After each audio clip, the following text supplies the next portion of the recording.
A day in the life of an ancient Egyptian doctor begins long before the sun fully rises over the Nile. The air is still cool, and the river moves slowly, reflecting the faint pink of dawn. In a mud brick house not far from the temple complex, a physician awakens, not simply a healer of bodies, but a servant of knowledge, ritual, and tradition. In ancient Egypt, a doctor was often called a swen, a practitioner trained in both practical medicine and sacred understanding. Medicine was not separated from religion. Healing the body meant restoring balance, and balance was deeply connected to Ma'at, the concept of cosmic order, harmony, and truth. A physician did not see illness as random. It was a disruption. It was something that had a cause, physical, spiritual, or sometimes both. He rises from his woven mat, washes in water drawn from a clay jar, and prepares for the day. Cleanliness matters. Egyptians value purification, not just spiritually, but physically. They bathe frequently compared to many other ancient civilizations. Even before seeing his first patient, he murmurs a short prayer, perhaps to Thoth, god of wisdom, or Sekhmet, the fierce lioness goddess associated with both plague and healing. His training likely took place within a temple school, often referred to as the House of Life. These institutions are attached to major temples, such as those in Memphis or Thebes. Here, scrolls are copied, knowledge is preserved, and medicine is studied. The Edwin Smith Papyrus and the Ebers Papyrus, two of the most famous medical texts from ancient Egypt, contain descriptions of injuries, diagnoses, and treatments. They are practical documents. They show a structured method: examine, diagnose, treat, and give a prognosis. This structure reveals something remarkable. Ancient Egyptian medicine was systematic. When the sun climbs higher, his first patient arrives. It may be a laborer from the fields. Egypt's wealth depends on agriculture. The Nile floods annually, leaving fertile soil, and farmers work tirelessly. Injuries are common. This man limps. A stone has crushed part of his foot while building a storage structure. The physician kneels, examines carefully. He observes swelling. He presses gently. He asks questions. Ancient Egyptian doctors were keen observers. The Edwin Smith Papyrus especially shows rational analysis of trauma cases, head wounds, fractures, dislocations. The physician may bind the foot using linen strips. Linen is everywhere in Egypt. It is used for clothing, bandages, and even mummification. He may apply a poultice of honey and resin. Honey is especially important. Modern science confirms it has antibacterial properties. The Egyptians may not have known the word bacteria, but they recognized effectiveness. He speaks calmly. Reassurance is part of healing. He tells the laborer that with rest and proper bandaging, the foot will recover. Then he instructs him to return in several days. The next patient might be a child with a fever. Fever is more mysterious. The physician examines the eyes, the skin, the tongue. He listens. He considers whether this is simply heat, infection, or perhaps the work of an unseen force. Here, medicine and magic may blend. He may prescribe an herbal mixture, willow bark perhaps, which contains salicin, a compound related to aspirin. He might also recite a protective incantation. Words matter. In ancient Egypt, spoken language carries power. Around midday, he may visit a wealthier household. Elite families can afford personal physicians. Some doctors specialize. In fact, Herodotus later writes that Egypt has physicians for every part of the body, one for the eyes, one for the teeth, one for the stomach. Whether exaggerated or not, specialization did exist. Eye doctors are particularly important because desert glare and infections are common. Trachoma affects many. In the cool shade of a courtyard, he examines a noblewoman complaining of stomach pain. He checks her pulse, Not in the modern way, but Egyptians understood the concept of vessels carrying life force through the body. They believed channels carried blood, air, tears, semen, and even emotions. Blockages caused illness. He may prescribe a laxative made of figs and castor oil. Castor oil is widely used. It works. He writes instructions on a small piece of papyrus, or dictates to a scribe if the household provides one. Literacy is not universal. Many physicians can read and write, especially those trained in temple schools. The afternoon heat intensifies. The city hums. Market traders shout. Donkeys bray. The doctor moves carefully through narrow streets. The smell of bread baking mixes with incense drifting from temple altars. Another call comes, this time more urgent. A construction worker at a royal project has fallen from scaffolding. The physician hurries. At the site, overseers stand anxiously. The injured man lies still. Head injuries are serious. The Edwin Smith Papyrus describes skull fractures in detail. The physician examines the wound.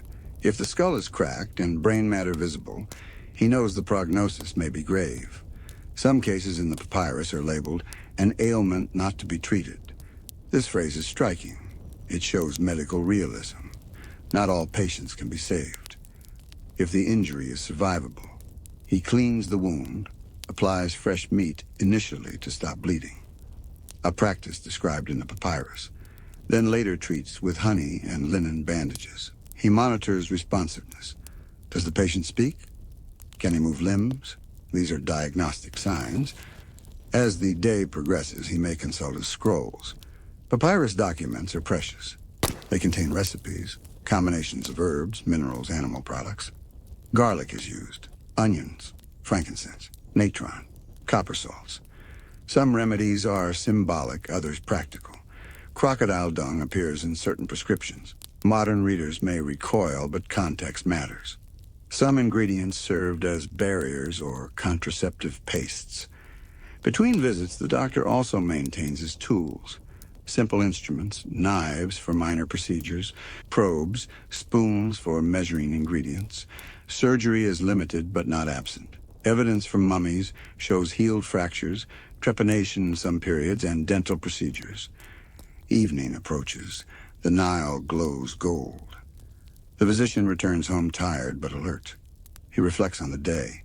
He may teach a young apprentice, perhaps his son, or a promising student from the temple. Knowledge passes through generations carefully. Scrolls are copied. Mistakes are corrected. He explains the importance of observation. Look first, he might say. Do not guess before seeing. Ancient Egyptian medical texts often begin with examination steps. If you examine a man followed by description, this method is structured and logical. Dinner is simple: bread, beer, vegetables, maybe fish. Beer is common and safer than river water in many cases. Hygiene practices in Egypt are advanced for the time. They shave body hair to reduce lice. They use natron-based soaps. Cleanliness is linked to health. After eating, the doctor may attend a small ritual at a local shrine. Healing is not just physical repair. It is restoration of balance. Sekhmet, though feared as bringer of plague, is also invoked to remove illness. The duality is understood. In some cases, the doctor also participates in mummification practices, not as the primary embalmer, but as a knowledgeable advisor. Understanding anatomy comes partly from observing bodies prepared for burial. Organs are removed carefully: liver, lung, stomach, intestines. The brain is extracted. Though religious in purpose, this process reveals anatomical knowledge. As night deepens, oil lamps flicker. The physician writes notes. He may record unusual symptoms or successful treatments. Though we cannot read his personal diary, the survival of medical papyri tells us documentation mattered. Life expectancy in ancient Egypt is not high by modern standards, but many people live into their 40s and 50s, some longer. Childbirth is dangerous, infection is common. Parasites from Nile water cause chronic illness. The physician's role is crucial, yet he is not omnipotent. He works within the limits of his time. He cannot see microbes. He cannot perform complex internal surgery. But he can observe patterns.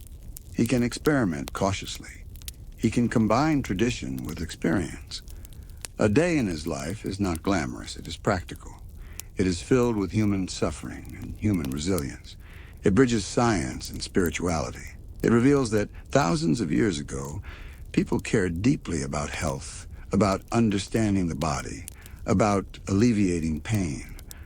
Before sleeping, he offers one last quiet prayer, not for fame, not for wealth, but for steady hands and clear judgment tomorrow. Because at dawn, when the Nile reflects the first light again, another day will begin. And once more, he will rise to restore balance in a world that constantly shifts between order and chaos. And in that rhythm, river, sun, prayer, diagnosis, remedy, we glimpse not just an ancient doctor, but the early heartbeat of medicine itself. As the next morning unfolds, the rhythm of life along the Nile resumes with quiet certainty. The physician wakes again before the full light of Ra stretches across the fields. Routine is important. Discipline is important. In a world guided by cycles, the flood of the Nile, the movement of the stars, the rising and setting of the sun, consistency is a form of respect for Ma'at, the natural order. Today, however, the day will test not only his medical skill, but his judgment. Before patients arrive, he reviews a scroll copied long ago in the House of Life. These temple-based institutions, attached to great centers like Karnak and Thebes, preserve sacred and practical knowledge side by side. The scroll contains remedies for disorders of the stomach and intestines, common problems in a land where river water carries parasites invisible to the eye. He traces the hieratic script with his finger, silently reviewing measurements and ingredients. Precision matters. Too much of one ingredient can harm instead of heal. Soon a mother arrives carrying her young daughter. The child is weak, thin, and tired. Her belly is slightly swollen. The physician has seen this before. Intestinal parasites are common along the Nile. He asks questions about the child's appetite, her stools, her sleep. He examines her eyes for pallor. He presses gently on her abdomen. The treatment may involve a mixture of crushed herbs combined with honey to make it more palatable. Honey does more than sweeten. It soothes and protects. The Egyptians frequently use it in medicines and wound care. Garlic may also be prescribed. Garlic is valued not just for flavor, but for its perceived strengthening properties. Workers building pyramids are said to have received garlic rations to maintain endurance. He instructs the mother carefully. Dosage must be measured. The medicine should be taken at sunrise and sunset. He also recommends boiling water before drinking, though not everyone can follow such advice consistently. Access to clean water depends on location and resources. After they leave, a messenger from a temple arrives. A priest has developed a severe infection on his arm, likely from a minor cut that has worsened. The physician gathers clean linen, honey, and a small copper instrument. Copper has antimicrobial qualities, though they do not describe it in modern terms. They simply know it works. At the temple, incense burns softly. Columns tower overhead. The physician kneels beside the injured priest. The wound is red and swollen, warm to the touch. He cleans it carefully with water mixed with natron. He applies honey and binds it securely. He warns that the priest must rest and avoid further strain. The temple environment values ritual purity, so infection is treated with seriousness. While there, he exchanges words with the temple scribes. They discuss a rare case documented in the Edwin Smith Papyrus, a head injury where the patient temporarily lost speech but recovered. The structure of that text fascinates him. Examination, diagnosis, treatment, prognosis. It is logical, almost modern in its clinical approach. In contrast, the Ebers Papyrus contains long lists of prescriptions, hundreds of remedies covering everything from heart disease to skin disorders. Together, they represent a wide medical tradition. By midday, the heat presses down heavily. Workers seek shade. The physician returns home briefly to drink water and beer, thin and nourishing. His apprentice joins him, eager to learn. Today's lesson focuses on the body's channels, the metu. According to Egyptian belief, these channels connect the heart to all parts of the body. The heart is the center of thought and emotion. It is not merely a pump, but the seat of intelligence and memory. He explains that when these channels are blocked, illness follows. Though their understanding differs from modern anatomy, the idea of circulation and systemic connection shows thoughtful reasoning. They attempt to link symptoms to underlying processes. Later, an elderly farmer arrives complaining of stiff joints and pain in his knees. Years of labor in the fields have taken their toll. The physician massages the joints with oils infused with herbs. He suggests warm compresses and rest during the hottest hours. Arthritis is not curable in his time, but relief is possible. In the afternoon, he is summoned urgently to assist in childbirth. Childbirth is one of the most dangerous events in ancient life. The physician arrives at a modest home. Midwives are already present. Women in ancient Egypt often give birth in a squatting position, sometimes on birth bricks designed to support them. The labor is long. The physician observes carefully. He may offer herbal preparations to ease pain or stimulate contractions. He murmurs protective words invoking Tauret, the hippopotamus goddess who guards mothers and infants. Magic and medicine intertwine here, not from ignorance, but from cultural understanding. Both are tools for survival. After hours of effort, a child's cry fills the room. Relief spreads across every face. The mother is exhausted but alive. The physician checks for excessive bleeding. He ensures the placenta is delivered. Clean linen is wrapped around the newborn. For a moment, the heavy burdens of the day lift. As evening approaches, he walks along the Nile's edge. Boats drift slowly. Fishermen haul nets. Children laugh. Life continues with remarkable resilience despite disease, injury, and hardship. He reflects on the dual nature of his role. He must be rational and observant, yet respectful of divine forces. If a treatment fails, it is not always seen as incompetence. Sometimes the illness is believed to be beyond human control. The phrase found in medical texts, "an ailment I will treat," or "an ailment I will fight with," reveals both confidence and humility. At home, he grinds ingredients for tomorrow's preparations. Frankincense for respiratory complaints, crushed dates for digestive mixtures, powdered minerals for skin conditions. He stores them in small jars, carefully labeled in hieratic script. His apprentice asks about specialization. The physician explains that some doctors focus on eyes, others on teeth. Eye disease is common due to desert dust and sun glare. Treatments include coal-based ointments containing galena. Interestingly, certain metallic compounds may have helped stimulate immune responses, though that is far beyond their conscious understanding. Night falls gently. Stars fill the sky, bright and sharp in the desert air. He studies them briefly. Astronomy and medicine are not entirely separate. Timing of rituals and treatments may align with celestial observations. The universe is interconnected. Before sleep, he checks on a neighbor recovering from a broken arm set weeks ago. The splint holds well. The bone appears to be healing straight. Evidence from mummies shows that Egyptians were skilled at setting fractures. Many skeletons reveal healed breaks aligned properly. Returning home, he feels the weight of responsibility. Every day he faces uncertainty. Some patients recover quickly.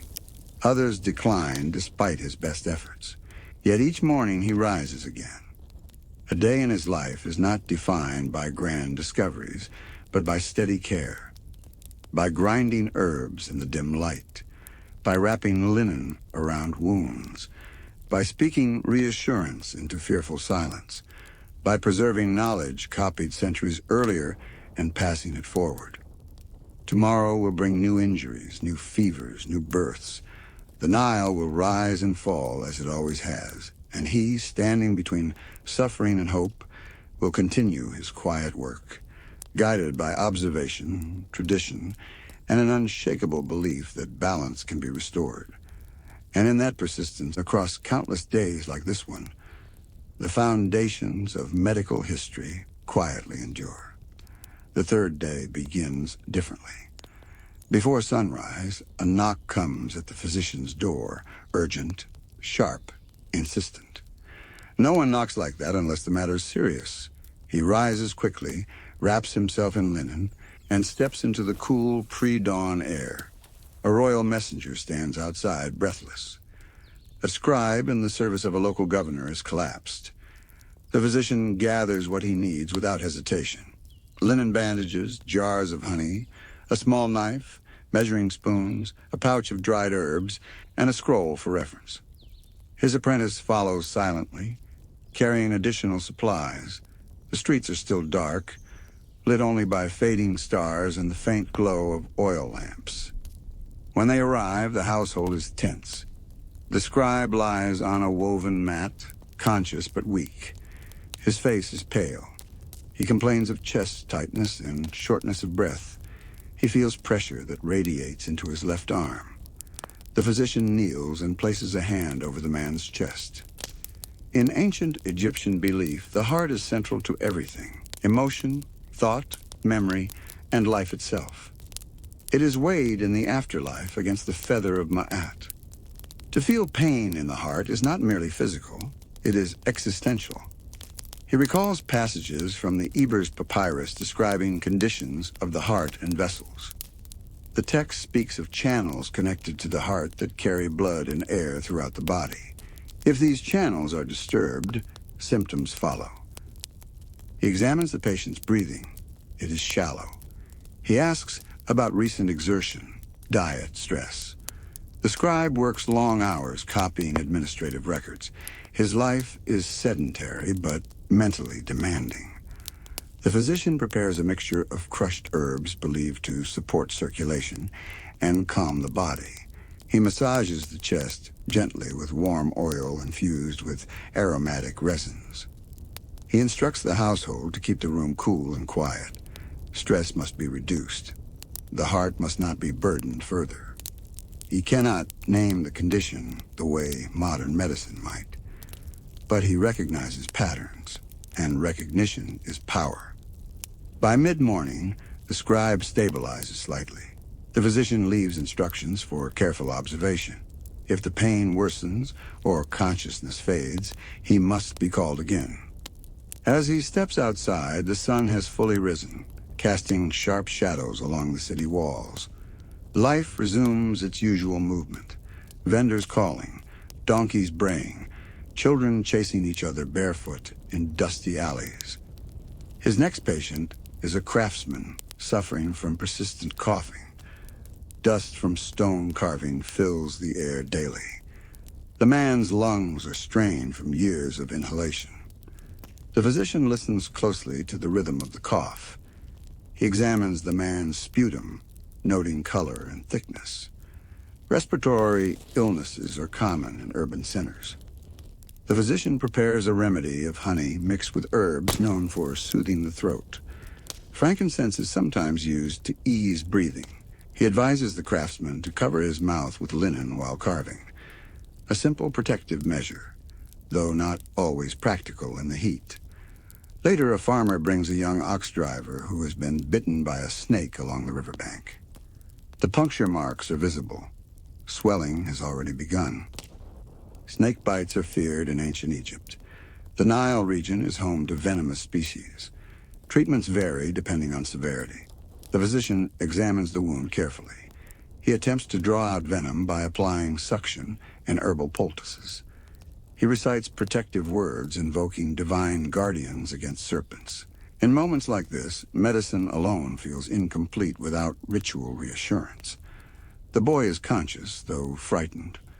The physician watches closely for signs of worsening, difficulty breathing, weakness, spreading discoloration.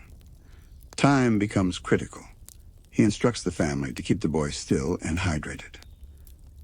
The afternoon brings a quieter case, a woman suffering from tooth pain. Dentistry exists in ancient Egypt, though it is limited. Bread often contains grit from grinding stones wearing down teeth.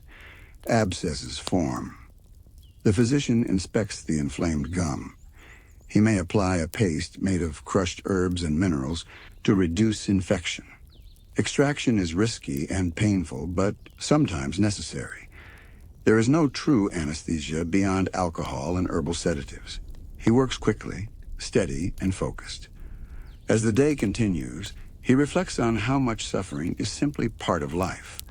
Laborers endure broken bones. Mothers endure dangerous childbirth.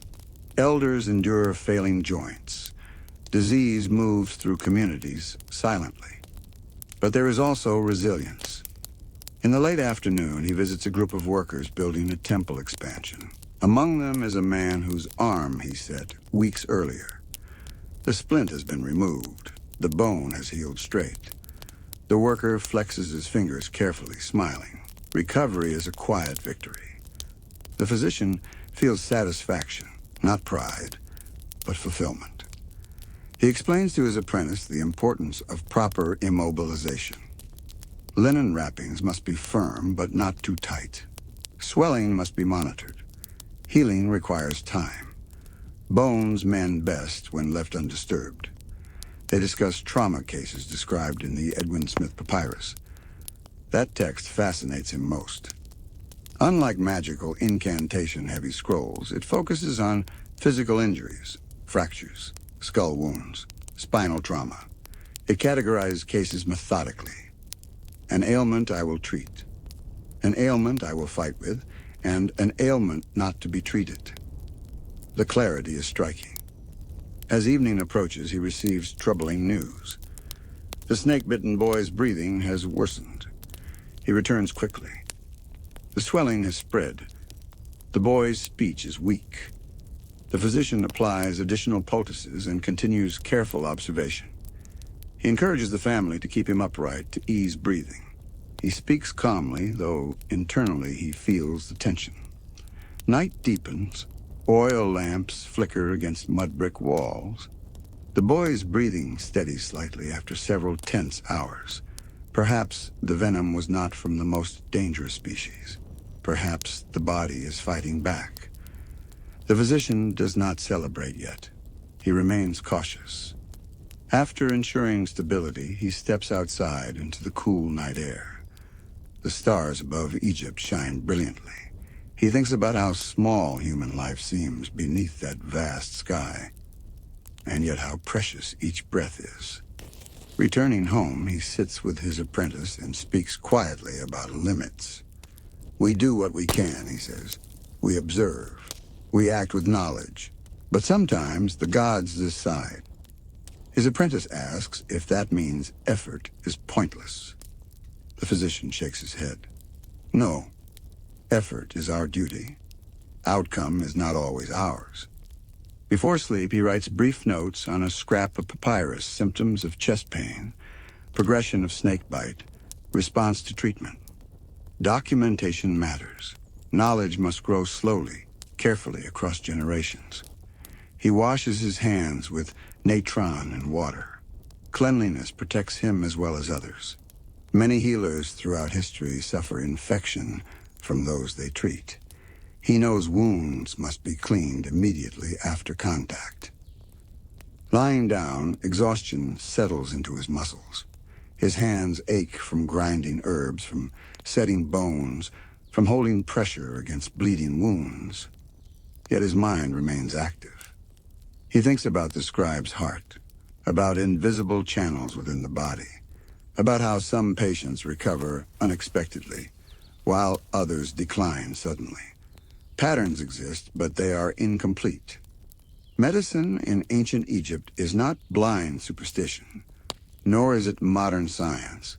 It stands somewhere in between, structured observation, guided by spiritual worldview. The Nile will rise again. Crops will grow. Children will be born. Some will fall ill. Some will heal. And tomorrow, before the first light touches the river, he will rise once more. Prepared to stand between life and death with nothing but knowledge, steady hands, and a belief in balance. In that daily repetition, across countless unseen days, the quiet legacy of ancient healing continues to take shape. The fourth morning begins with a heavy sky. Dark clouds gather over the Nile Delta, rare but not impossible. The air feels different, thick, waiting. The physician wakes with a subtle unease he cannot fully explain. Some days feel predictable. Others carry a tension that hums beneath the surface. Before he can finish his morning purification, a temple attendant arrives with alarming news. Several workers in the granary district have fallen ill overnight. Fever, vomiting, severe weakness. More than one household affected. Illness spreading through multiple families at once is dangerous. In a dense settlement near stored grain, contamination can move quickly. The physician gathers supplies immediately. This is no single injury or isolated case. This may be something larger. As he walks toward the granary quarter, he notices something else. Fewer voices in the market. Doors closed that would normally be open. Fear travels faster than disease. The first patient he sees is a young laborer sweating heavily, his pulse rapid. His eyes are glassy. He complains of stomach cramps and relentless thirst. The physician checks his abdomen, listens to his breathing, observes the condition of his skin. He moves to the next house. Similar symptoms. He begins forming a pattern in his mind. The granaries store harvested grain from the Nile flood. If moisture has seeped in, rot and contamination can spread. Rats often slip through cracks in mud brick walls. Though the physician does not understand microbes, he understands spoilage. Bad food makes people sick. Stagnant water makes people sick. Rot carries danger.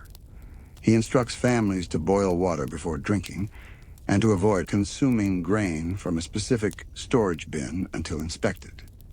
He recommends mixtures of crushed mint, coriander, and honey to soothe the stomach. He administers small amounts of natron solution to induce cleansing when appropriate. His apprentice moves beside him, carrying jars and linen cloths. Today is not about ritual incantations. It is about containment and care. In one home, an elderly woman lies barely conscious. Her breathing is shallow. The physician moistens her lips with water and honey. He cools her forehead with damp linen. He speaks gently, encouraging her to remain awake. Hydration becomes his primary focus. Severe dehydration is often the true enemy in such illnesses. By midday, word spreads that a local overseer demands answers. If laborers cannot work, construction halts, crops cannot be transported. Economic stability trembles when illness spreads. The physician is summoned to explain. Standing before the overseer, he speaks carefully. He explains that spoiled grain may be responsible.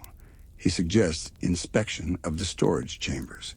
He advises temporary isolation of the sick from the healthy, separating sleeping spaces when possible. The idea of isolating illness is not foreign to ancient Egypt. There are records of attempts to separate those afflicted by certain diseases. Practical observation leads to practical measures. The overseer, though impatient, agrees to have the granaries examined. As the afternoon progresses, the physician continues moving house to house. Sweat soaks his linen garment. The air feels suffocating, yet he remains steady. Panic worsens illness. Calm stabilizes communities. In one household, a mother clutches her child who is burning with fever. The physician recognizes that children weaken faster than adults. He prepares a diluted herbal infusion and instructs the mother to give small sips frequently.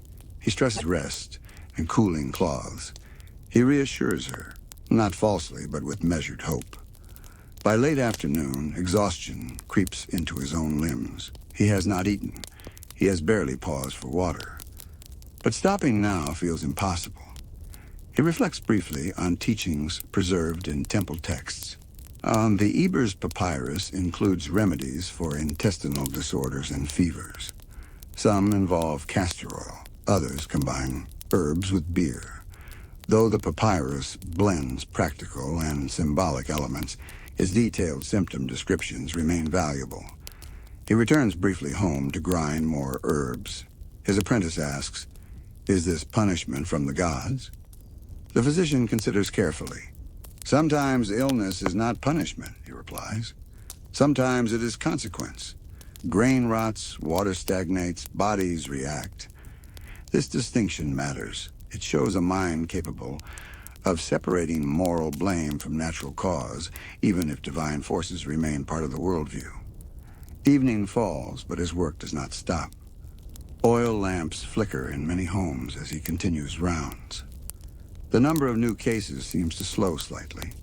That gives him cautious optimism. Near the riverbank, he stops to wash thoroughly with natron and water. He knows that contact with sickness can spread harm. Cleanliness is not superstition, it is protection. Egyptians shave body hair and bathe regularly for similar reasons. Hygiene is deeply embedded in their culture. As night deepens, he visits the elderly woman once more. Her breathing has strengthened slightly. She opens her eyes when he speaks. It is not recovery yet, but it is movement in the right direction. Returning home well after moonrise, he finally sits. His hands tremble slightly from fatigue. He drinks beer slowly, restoring some strength. He reflects on how fragile communities can be. One spoiled store of grain, one contaminated water source. An entire neighborhood suffer. He speaks quietly to his apprentice about vigilance. "Medicine is not only treating wounds," he says. "It is watching patterns. It is preventing harm before it spreads." The apprentice listens carefully. These are lessons not always written in papyri.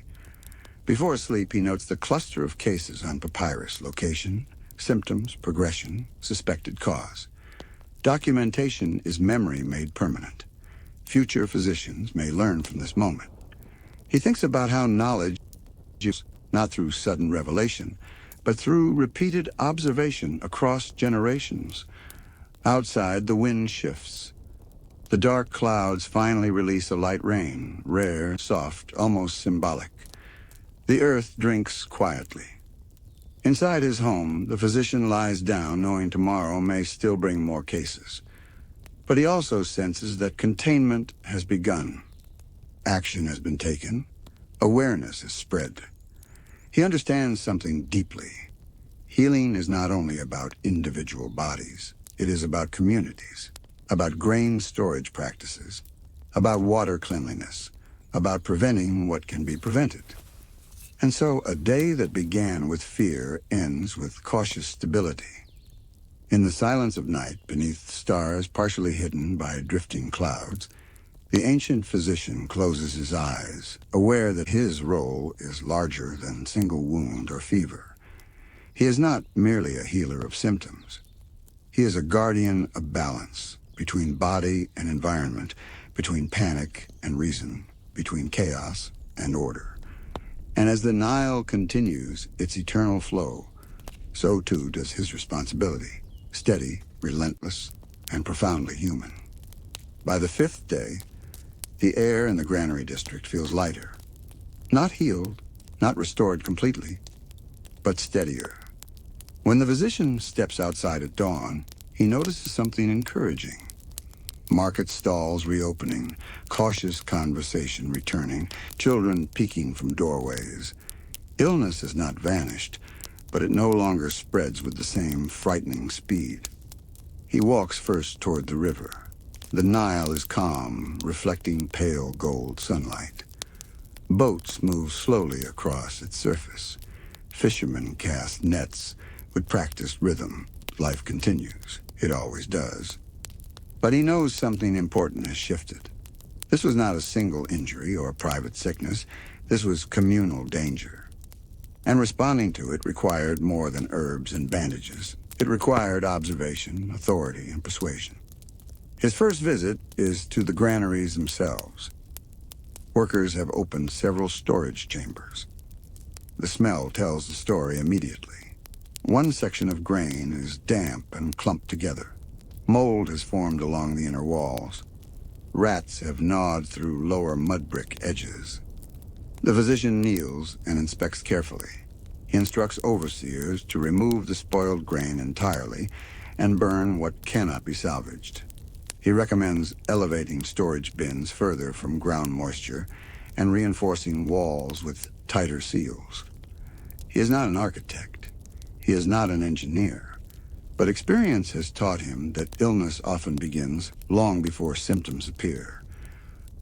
The overseer listens more respectfully now. Results have begun to show. Fewer new cases mean his advice carries weight. From there, he returns to the homes of the sick. The young laborer from the first house sits upright today, weak but alert. The cramps have lessened. The physician checks his pulse, his hydration, the color of his eyes. Improvement is gradual but visible. In another home, however, the elderly woman has grown worse overnight. Her breathing is labored again. Her hands are cool. The physician sits beside her quietly. He moistens her lips, checks her pulse, speaks her name gently. He recognizes the signs. Sometimes, despite every effort, the body does not return to balance. He stays with the family, not as a miracle worker, but as a steady presence. When her breathing slows and finally stops, the room fills with quiet grief. The physician lowers his head respectfully. In ancient Egypt, death is not viewed as an end, but a transition. The heart will be weighed in the hall of judgment before Osiris. The soul will journey onward if balance has been maintained. Still, loss is loss. He offers guidance on preparing the body properly. Cleanliness, linen wrapping, contact with embalmers if the family can afford it, ritual words for protection in the afterlife. As he leaves, his apprentice walks beside him in silence. "Did we fail?" the apprentice finally asks. The physician answers slowly. "No, we fought. Sometimes the body is too weak, but fighting matters." The day continues. In the afternoon, a soldier arrives from a nearby garrison with a deep cut across his thigh, a training accident. Blood has already clotted roughly, but the wound edges are jagged. The physician cleans the wound thoroughly with water and natron. He applies honey generously, knowing its power to prevent infection. He stitches carefully using linen thread. Ancient Egyptian suturing techniques are simple, but effective for certain injuries. The soldier winces, but remains still. After bandaging, the physician instructs him to avoid marching for several days. Movement will reopen the wound. He emphasized rest, something soldiers rarely value. Later, a woman arrives seeking help with infertility. This is delicate territory. In ancient Egypt, fertility is deeply valued. Children ensure continuity of family and support in old age. Infertility often brings emotional strain. The physician listens carefully. He asks about her monthly cycles, previous pregnancies, diet, and general health. Ancient medical texts include tests for fertility, some involving plant-based substances placed internally to observe reactions. He prepares a mixture of dates, honey, and specific herbs believed to support conception. He speaks gently, emphasizing patience. He avoids blame. Cultural pressures are strong enough without adding more. As the sun begins to lower, the physician visits the recovering snake-bitten boy from 2 days prior. The swelling has reduced significantly. The boy can sit upright and even smile faintly. His breathing is steady. Relief fills the small home like sunlight through a window. This is victory. Not dramatic, not loud, but real. The physician explains signs to watch for over the next few days. Lingering weakness, fever, sudden swelling. He ensures they understand before leaving. On his way home, he reflects on the variety of human suffering he has witnessed in just a few days. Infection, trauma, childbirth, poison, chronic pain, death. And yet he also sees recovery, resilience, adaptation. At home, he sits with his apprentice under the dim glow of an oil lamp. Tonight's lesson is not about herbs or sutures. It is about responsibility. A physician, he says, must observe everything. The body, the home, the water, the food, the mood of a family. Illness does not live in flesh alone. He pulls out a worn scroll and points to passages from the Edwin Smith Papyrus. They review structured case descriptions, logical reasoning, step-by-step examination. Then he contrasts it with portions of the Ebers Papyrus, filled with long lists of remedies and incantations. Both matter, he says, but you must learn when to rely on observation more than ritual. The apprentice nods, absorbing the weight of these words. Outside, the city grows quiet. The granary district rests more peacefully tonight. The number of new illnesses has dropped noticeably. The removal of spoiled grain has slowed the spread. This is prevention in action. Before sleep, the physician walks once more to the riverbank. The Nile flows as it has for thousands of years, steady, indifferent to human struggle. It brings fertility and life, but also disease and danger. He understands something profound. Medicine, in his world, is not about conquering nature. It is about cooperating with it, learning its rhythms, respecting its power, reducing harm where possible. He thinks about the elderly woman who passed that morning, about the soldier who will likely heal, about the snake-bitten boy who survived. Life and death move side by side, inseparable. He returns home and lies down, muscles aching deeply now. His hands carry the faint scent of herbs and honey. His mind replays the day's decisions, what he chose correctly, what he might refine next time. There is no applause for his work, no grand monuments carved in his honor. But in quiet homes across the city, people sleep because of his care. In the granaries, changes have been made that may prevent future outbreaks. In a small house near the river, a child breathes steadily after surviving venom. And tomorrow, when the sun rises over the Nile once more, he will wake again, ready to continue his work, guided by observation, tradition, and the enduring pursuit of balance. Because in ancient Egypt, to be a doctor is not merely to treat wounds. It is to stand daily at the fragile boundary between order and chaos, and to hold that line with steady hands. The sixth morning arrives with unusual stillness. For the first time in several days, no urgent knocking wakes the physician before dawn. He opens his eyes slowly, listening. The city breathes in a calmer rhythm. The crisis in the granary district has not disappeared entirely, but it has softened. The sharp edge of panic has dulled. He rises, washes with cool water, and steps outside. The eastern sky glows faint orange above the Nile. Boats drift like dark silhouettes against the brightening water. Farmers are already walking toward the fields, tools resting across their shoulders.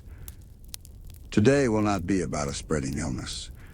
Today will be about something else, something quieter but equally important: knowledge. Shortly after sunrise, a temple scribe arrives with a request. A visiting official from Memphis has come to study medical practices in the region. The temple authorities want the physician to demonstrate his methods and discuss his training. He agrees. Though medicine is often private and intimate, it is also communal knowledge. What one physician observes may benefit another across the river or across the kingdom. At the temple complex, towering columns cast long shadows across stone floors. Incense drifts gently through the air. The visiting official stands beside several scribes, papyrus scrolls ready. The physician begins by explaining his training within the House of Life. These institutions, attached to major temples, serve as centers of learning. Scrolls are copied by hand. Knowledge is preserved carefully across generations. Students memorize remedies and diagnostic structures. He describes how cases are categorized, how symptoms are examined before conclusions are drawn. He references structured trauma descriptions similar to those preserved in the Edwin Smith Papyrus. He explains how that text organizes injuries of the head, neck, spine, and limbs with careful reasoning. One scribe asks, "Do you rely more on incantation or examination?" The physician answers thoughtfully. "Examination first, words second. But words calm fear. Fear worsens illness." The visiting official nods, impressed by the balance. To demonstrate, they bring in a volunteer, a worker with a swollen wrist from a recent fall. The physician kneels and begins methodically. He observes swelling and discoloration. He palpates gently to assess movement. He asks about pain intensity. He compares the injured wrist to the uninjured one. He explains aloud each step for the scribes. He then prepares a splint using carved wood and linen bandages. He wraps carefully, ensuring circulation remains intact. He instructs the worker to rest the wrist for several days. The scribes record everything. Later, discussion turns to internal illnesses, stomach disorders, fevers, respiratory complaints. The physician references recipes similar to those found in the Ebers Papyrus, describing combinations of herbs, honey, beer, and oils. He emphasizes something important. Not every remedy suits every person. Observe the body. Adjust the mixture. The official seems satisfied. But the day is not finished. By midday, a messenger from the outskirts of the city arrives with troubling news. A pregnant woman in labor for 2 days has not progressed. The midwives are concerned. The physician leaves immediately. When he arrives at the modest home near cultivated fields, tension fills the air. The woman is exhausted.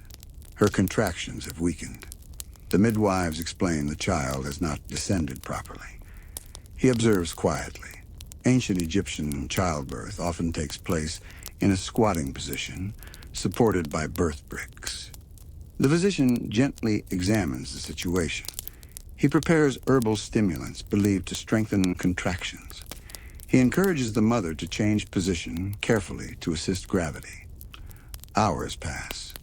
Sweat beads on every face in the small room. The physician's voice remains calm and steady. He instructs controlled breathing. He applies cool cloths to the mother's forehead. He monitors bleeding closely. Finally, with tremendous effort, the child is delivered. The baby cries weakly but clearly. Relief floods the room like fresh air. The physician quickly checks the mother for excessive bleeding, a major danger after prolonged labor. He applies pressure and herbal compresses as needed. He remains until her breathing steadies and color returns to her face. Outside the house, the apprentice exhales deeply. "Today could have ended differently," he whispers. "Yes," the physician replies quietly. "Often it does." They walk back toward the city as the afternoon sun lowers. The fields shimmer in golden light. Farmers bend to tend crops nourished by the Nile's annual flood. The physician reflects on how fragile life remains at every stage: birth, illness, injury, age. And yet survival continues generation after generation. As evening approaches, he is called one final time, this time to examine a man complaining of sadness and exhaustion. This is not a visible wound, not a fever, not a broken bone. The man speaks of sleepless nights, lack of appetite, heaviness in his chest without pain.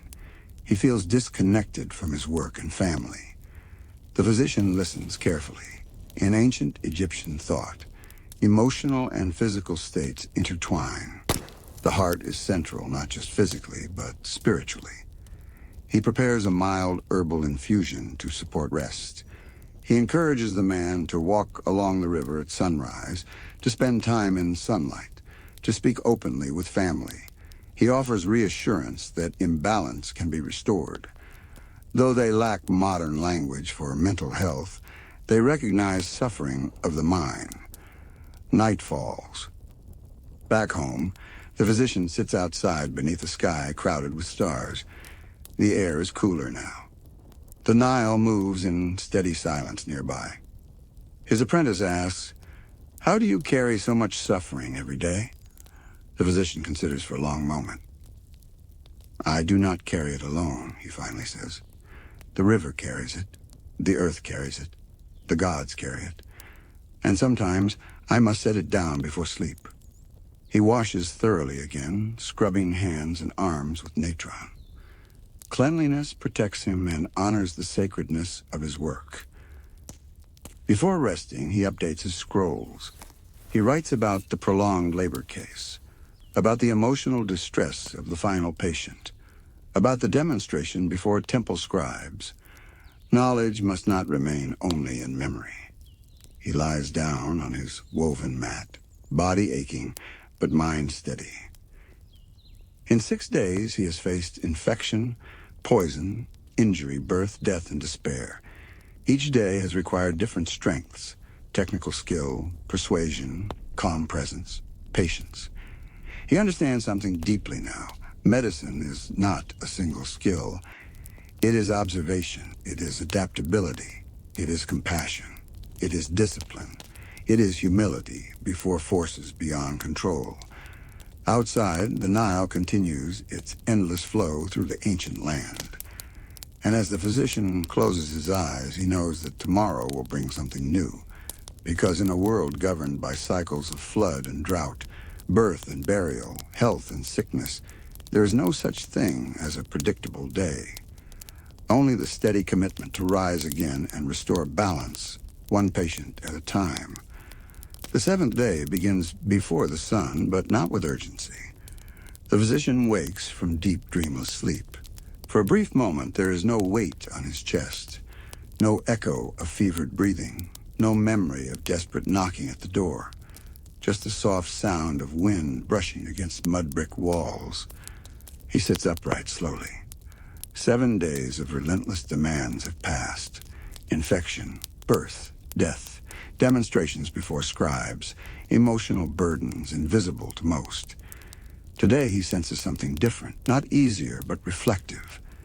He steps outside into the pre-dawn quiet. The Nile stretches endlessly, dark and smooth. Above it, the last stars linger. He studies them for a moment. In ancient Egypt, the heavens are not distant decorations. They are part of the same order that governs the human body. Cycles above mirror cycles below. Soon a familiar voice calls from the street. It is the scribe who suffered chest pain earlier in the week. The physician approaches him carefully. The scribe stands upright now, color returned to his face. He reports mild, lingering discomfort, but no crushing pressure as before.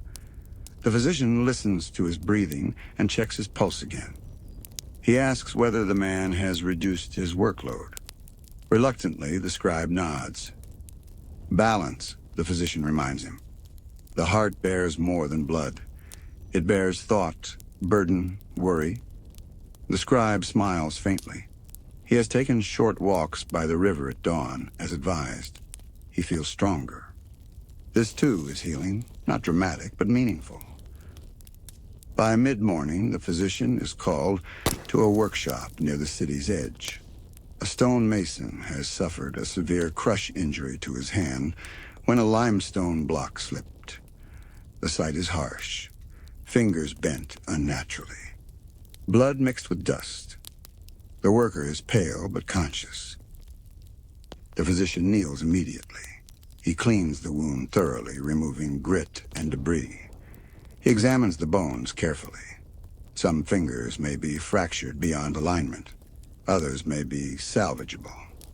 He recalls structured trauma guidance similar to cases described in the Edwin Smith Papyrus, systematic observation, prognosis stated clearly. He works methodically. 2 fingers are set and splinted. 1 is too damaged to repair properly. Infection risk is high. He speaks honestly to the worker.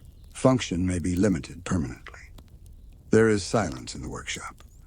The mason's craft depends on his hands. The physician wraps the injury with honey-coated linen and instructs strict rest. He advises the overseer to assign lighter duties during recovery. Productivity must bend to survival. As he leaves, he feels a familiar tension between medical reality and human consequence. Healing sometimes means accepting loss. Later in the afternoon, he visits the mother who delivered after prolonged labor. Both she and the newborn are stable. The baby feeds well. The mother, though weak, smiles faintly. He checks for signs of postpartum infection, fever, unusual discharge, abdominal tenderness. None appear.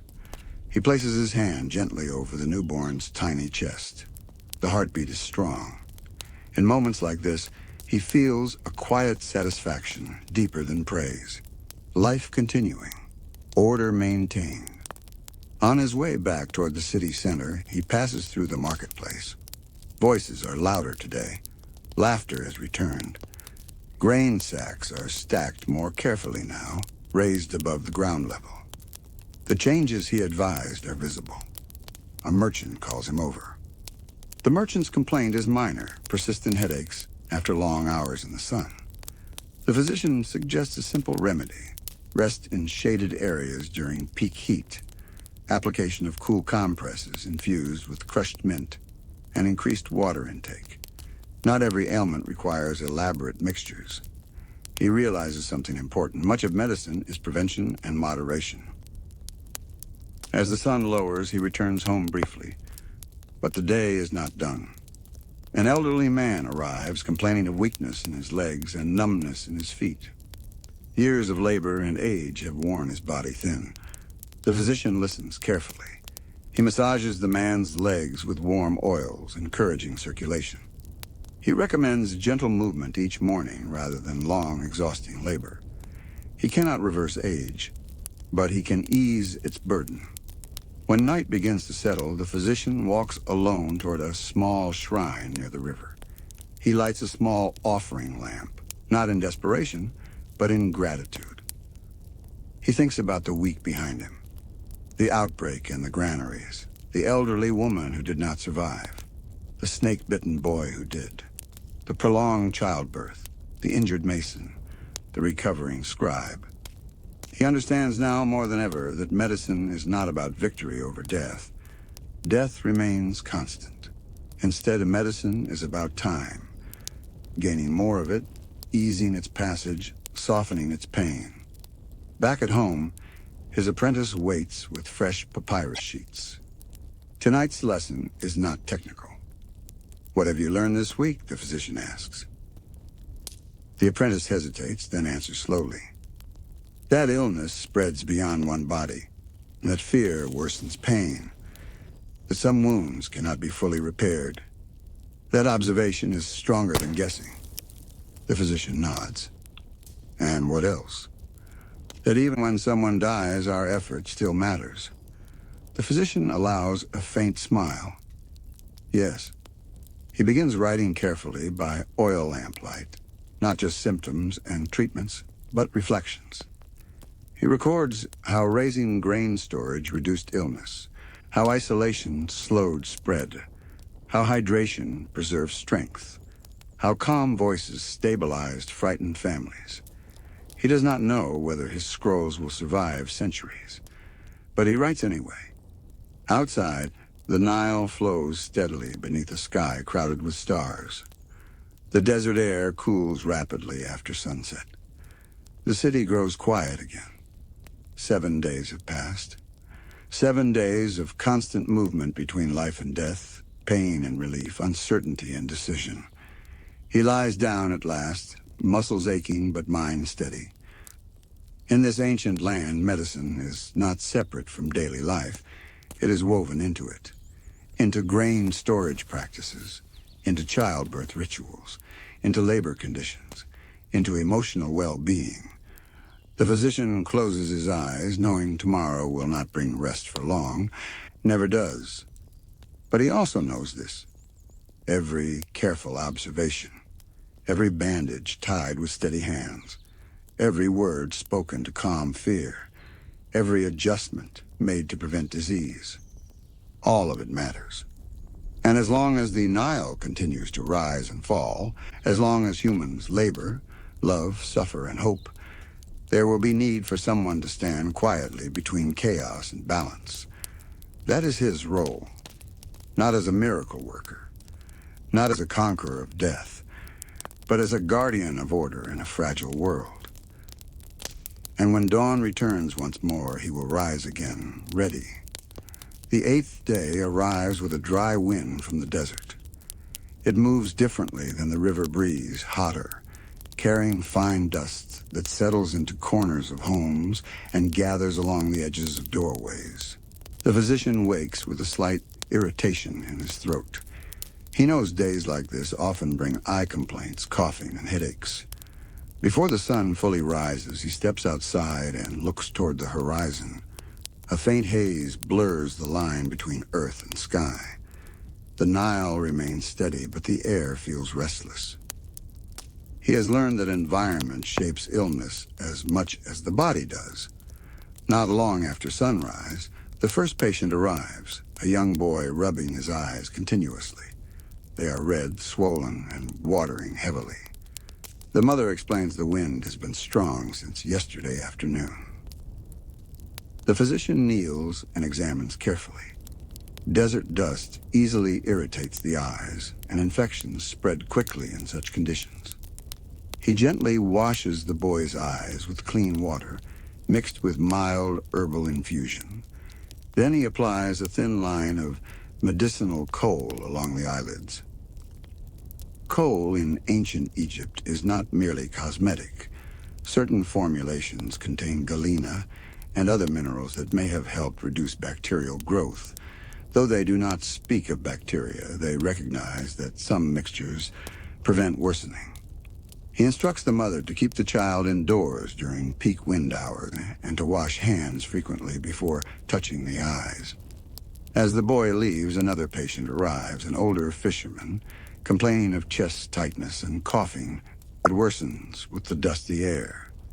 The physician prepares a mixture of honey and crushed herbs known to soothe the throat and calm coughing. He advises the man to cover his mouth with linen while working and to rest when possible. The wind intensifies by midday. Dust swirls through narrow streets. Market vendors secure their goods. Doors are partially closed. The physician is called to a construction site where scaffolding has become unstable due to gusts. A worker has fallen, not from great height, but enough to injure his shoulder badly. He examines the joint. The shoulder appears dislocated. The worker groans in pain, unable to move his arm. The physician steadies himself. He has encountered dislocations before. He positions the man carefully, instructing others to hold him still. With controlled force and precise movement, he manipulates the arm back into alignment. There is a sharp cry and then relief. The joint settles into place. He quickly binds the shoulder against the chest using linen strips to prevent further movement. He warns that sudden motion could dislocate it again. Rest is mandatory. As the wind continues to howl, he moves through the city, responding to smaller injuries caused by flying debris and unstable footing. But in the late afternoon, something unexpected happens. A messenger from the temple approaches with quiet urgency. A high-ranking priest has collapsed during ritual recitation. He is conscious but confused, struggling to speak clearly. The physician follows immediately.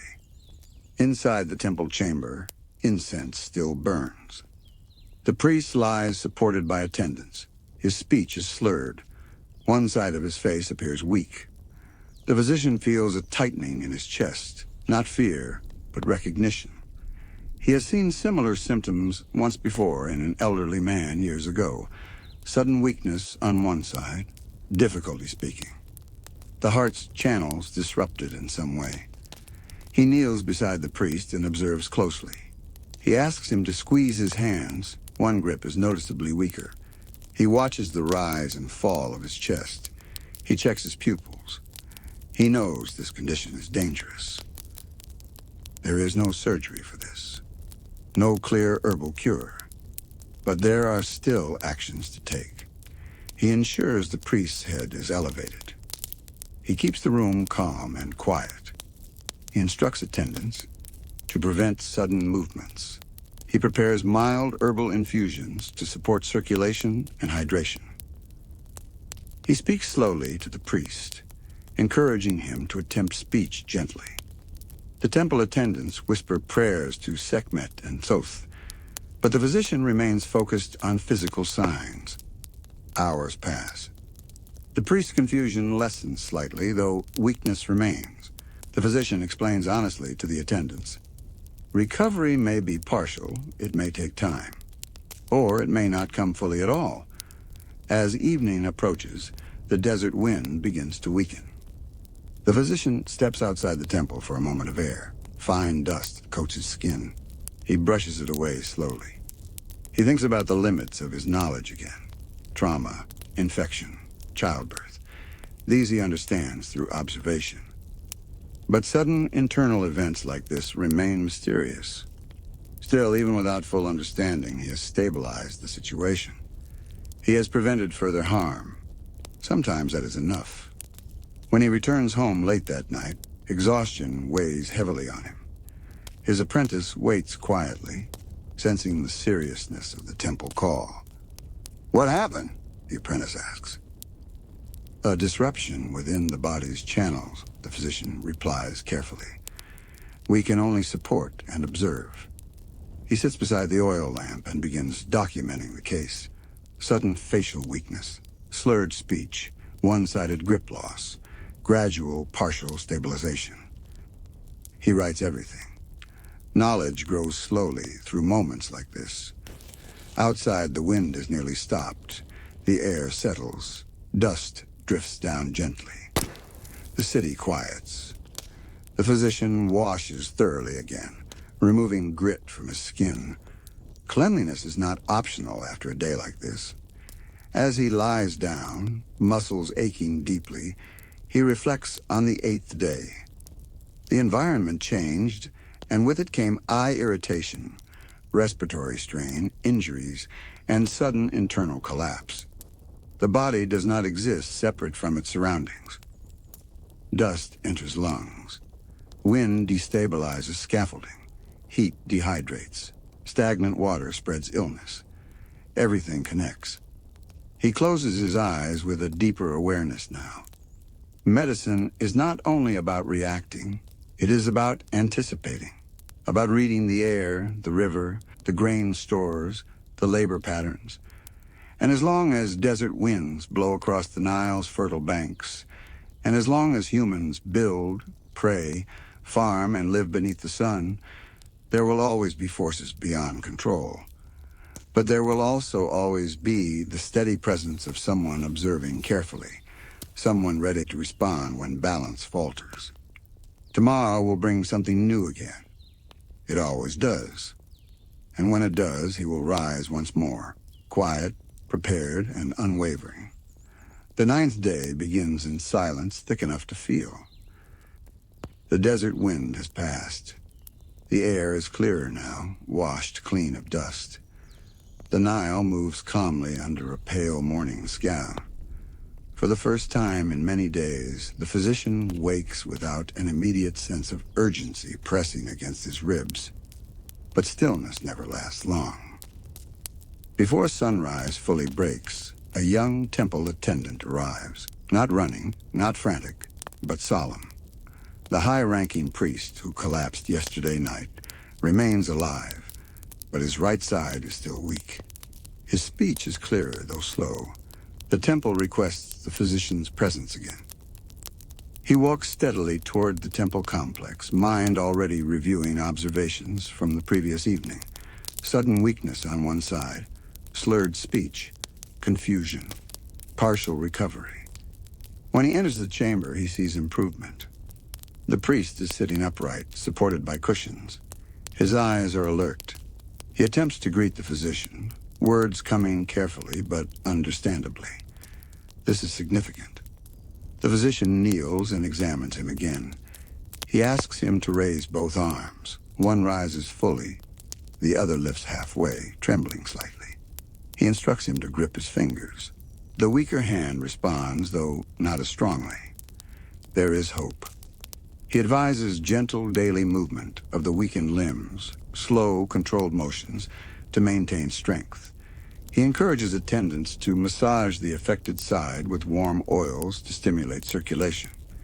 He emphasizes calm and avoidance of stress. Though he cannot explain the event fully, he recognizes something. The body can partially reroute strength. Recovery may not be complete, but improvement is possible. When he leaves the temple, he feels a quiet satisfaction, not triumph, but relief. As the sun climbs higher, a new challenge emerges. A caravan has arrived from farther south along the Nile. Among them is a trader suffering from a strange rash spreading across his arms and chest. The skin is red, raised, and intensely itchy. The physician examines carefully. He asks about recent travel, food consumed, river exposure, and contact with plants or animals. The rash appears inflamed but not infected, possibly a reaction to unfamiliar plants encountered along the riverbanks. He prepares a soothing paste from crushed aloe and cooling herbs mixed with honey. He instructs the trader to avoid scratching and to rest in shaded areas. The caravan leader watches closely. Outsiders bring new goods, but sometimes new illnesses as well. By midday, the physician visits the mason whose hand was crushed 2 days earlier. The bandages are carefully removed. There is swelling, but no foul smell, no visible sign of spreading infection. The honey has done its work. The sutured areas remain intact. However, one finger darkens slightly at the tip. The physician knows this is not good. Circulation may not have returned fully. He explains gently that part of the finger may not survive. It may need removal to prevent greater harm. The mason closes his eyes briefly, absorbing the reality. In ancient Egypt, survival often demands sacrifice. The physician schedules another evaluation for the following day. Sometimes waiting reveals whether tissue will recover or fail. As afternoon settles, he receives a quieter, more unusual visit. A young apprentice scribe comes not with physical illness, but fear. He has nightmares of death. He cannot focus on his work. He feels constant dread since witnessing the granary outbreak and the elderly woman's passing. The physician listens without interruption. He understands that illness does not only live in flesh. Fear lingers long after fever fades. He recommends grounding rituals, morning walks along the Nile, breathing slowly while watching the water move. He suggests time in sunlight and conversation with trusted elders. He offers a mild, calming herbal infusion for evenings. Most importantly, he reassures him that fear after witnessing suffering is not weakness. The apprentice leaves visibly lighter. As the day nears its end, the physician walks through the marketplace once more. Grain is stacked properly now, elevated and sealed. Workers move with confidence. Laughter has returned more fully. Children chase each other between stalls. Crisis leaves scars, but it also leaves lessons. Near sunset, he visits the recovering mother and newborn again. The infant sleeps peacefully.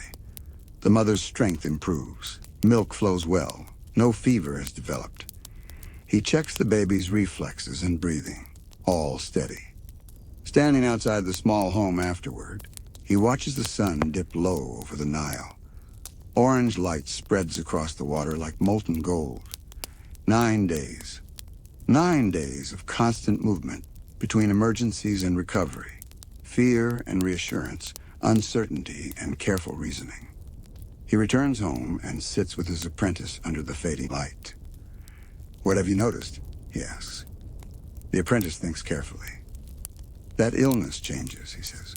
"First the grain, then the wind, then sudden weakness.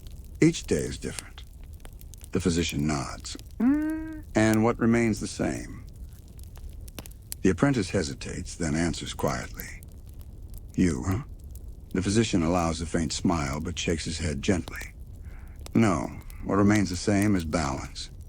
When it breaks, we work to restore it." He takes out his scrolls again and updates his notes. Temple priest, partial recovery with limb weakness. Crush injury, monitor for tissue loss. Caravan rash, plant exposure likely. Emotional distress, calming measures effective. He writes with steady hand. Documentation is a form of respect for those who suffered. Outside, the Nile continues its ancient rhythm. Stars begin to appear one by one. The physician feels the weight of the past days settling into memory rather than immediate tension. He understands something deeply now. A physician's life is not defined by one dramatic event, but by repetition, steady presence across countless small moments. Checking wounds, adjusting bandages, listening to fear, advising prevention, observing patterns in grain storage, wind shifts, labor strain. He lies down that night with a quieter mind. Tomorrow will still bring uncertainty. But tonight, there is stability. The priest breathes. The mason's wound holds. The child born earlier in the week sleeps safely. The outbreak is slowed. The market hums again. In the ancient land along the Nile, life continues. Not perfect, not free of suffering, but resilient. And as the physician closes his eyes, he understands his place more clearly than ever. He is not the master of life and death. He is the steady hand in between. And that is enough. Of this long stretch of days does not begin with crisis. It begins with memory. The physician wakes before dawn, as he always has, but this morning carries a different weight. Not urgency, not dread, but reflection. The Nile moves in its steady rhythm beyond the mud-brick walls of his home. The same river that nourished his ancestors, that fed the grain, that carried trade, that sometimes carried sickness. He steps outside and breathes the cool air deeply. In the distance, the great temples rise toward the fading stars. Among them stands the vast complex dedicated to Imhotep, once a man, now honored as a divine patron of healers. The physician often thinks of him in moments like this, a reminder that knowledge, when preserved and passed forward, outlives the body. He walks toward the temple not because he has been summoned, but because gratitude is also part of healing. The high priest who suffered the sudden weakness is already awake, sitting upright in the courtyard, supported but smiling. His speech is clear today. The weaker arm moves more confidently. It will never be as strong as before, but it is strong enough for life to continue. The physician watches him lift a small cup of water independently. It is a small victory, but in medicine, small victories are profound. Later that morning, he visits the mason. The darkened fingertip did not recover. The tissue failed, as he feared. With careful preparation and steady hands, he performed the removal at first light, using clean bronze tools heated and purified. The mason endured it with clenched jaw and silent determination. Honey and linen now protect the wound. Pain is present, but danger is past. The mason thanks him, not for saving the finger, but for saving the hand. The physician knows that medicine is not about preserving perfection. It is about preserving possibility. As the sun climbs, word spreads through the marketplace that the sickness from the grain has not returned. The elevated storage, the cleaning, the sealing against dampness, all have worked. The people now speak of prevention as much as treatment. This pleases him more than any praise. Near midday, he sits with his apprentice beneath a sycamore tree along the Nile's edge. "You have seen many things," the physician says. "Birth, infection, injury, fear, recovery." The apprentice nods. His hands, once hesitant, now move confidently when grinding herbs or binding linen. "What is the most important lesson?" the physician asks. The apprentice thinks for a long moment. "That illness does not stand alone," he answers slowly. "It lives in food, in water and wind, in work, in fear." The physician smiles faintly. "And healing?" The apprentice looks toward the river. "Healing lives in balance." That word again. Balance between labor and rest, between faith and observation, between ritual and reason, between urgency and patience. In the afternoon, a small ceremony is held at the temple, not for mourning, not for disaster, but for thanks. Offerings are placed before the statue of Sekhmet, fierce guardian against plague and protector in recovery. Incense rises slowly into the air. The physician does not stand at the front. He stands among the people. A mother holding her newborn. A mason with a bandaged hand. A trader whose rash has faded. An apprentice scribe who now sleeps peacefully at night. The high priest leaning slightly on a staff, but alive. This is what a physician truly sees. Not illness alone, but continuity. As evening approaches, he returns home and unrolls his scrolls one final time. He adds his closing reflections to the records. Outbreak contained through grain management and hygiene. Neurological collapse showed partial recovery through rest and movement. Crush injury required removal of necrotic tissue. Survival prioritized over preservation. Emotional distress eased through reassurance and ritual grounding. Safe birth achieved with careful monitoring and sanitation. He pauses before writing one more line. He does not record praise. He does not record fear. He writes instead, "The body speaks in patterns. The land speaks in cycles. The healer must learn both." The oil lamp flickers beside him. Outside, the Nile reflects the final red glow of sunset. Boats drift homeward. Farmers guide animals back to enclosures. The air cools. He closes the scroll carefully and places it among others, records that may one day guide another healer, perhaps long after his own name is forgotten. He lies down with a sense not of completion, but of continuation. In ancient Egypt, along the eternal river, life will always move between health and sickness, flood and drought, birth and death. The physician cannot stop this movement. He can only stand within it. He understands now that his work is not measured in dramatic rescues or miraculous cures. It is measured in steadiness, in clean hands, in careful observation, in listening, in prevention, in courage to act when needed, in humility to accept limits. The stars spread across the dark sky, bright and countless. Tomorrow someone will wake with pain. Someone will fear for a child. Someone will cut a hand on stone. Someone will wonder whether a fever is dangerous or passing. And he will rise again before dawn. Because the life of an ancient Egyptian doctor is not a single story, it is a rhythm, like the Nile, like breath, like the steady heartbeat of a civilization that trusts him to stand between chaos and order. And as sleep finally takes him, the land rests as well, balanced for now.